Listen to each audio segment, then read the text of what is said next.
কামরাঙ্গা। কামরাঙ্গা দেখতে আমার কাছে খুব ভালো লাগে। আমাদের বাড়িতে কামরাঙ্গা বাগান রয়েছে উঠোনের সামনে।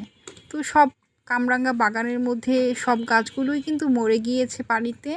এখন 2টি গাছ আছে কামরাঙ্গা। সেই কামরাঙ্গা গাছে কিন্তু টক মিষ্টি একদম সবুজ হলুদ রঙের পাকা পাকা কামরাঙ্গা ঝুলে থাকে।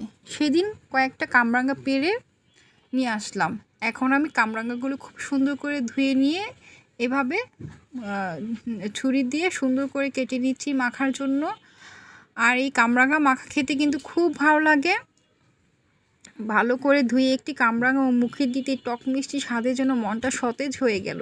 খেতে খেতেই ভাবলাম এত মজার ফল কত না উপকার। কামরাঙ্গাতে রয়েছে প্রচুর ভিটামিন সি, যা শরীরে রোগ প্রতিরোধ ক্ষমতা বাড়াতে সাহায্য করে। এতে আঁশও আছে, যা হজমে সহায়তা করে, শরীরকে সতেজ রাখে। এছাড়াও এতে অ্যান্টিঅক্সিডেন্ট থাকায় শরীরের কোষ সুরক্ষায় ভূমিকা রাখে।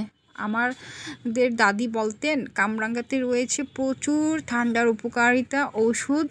এতে বুকে কফ জমা থাকলে সেই কফটাও কিন্তু নেমে যায় কামরাঙ্গা খেলে। আর এখন আমি কামরাঙ্গাগুলো কেটে সুন্দর করে লবণ, বিট লবণ, সাদা লবণ দিয়ে আমি ছড়িয়ে দিলাম। তারপরে একটা মশলা দিয়েছি। এই মশলার মধ্যে সমস্ত উপকরণ রয়েছে।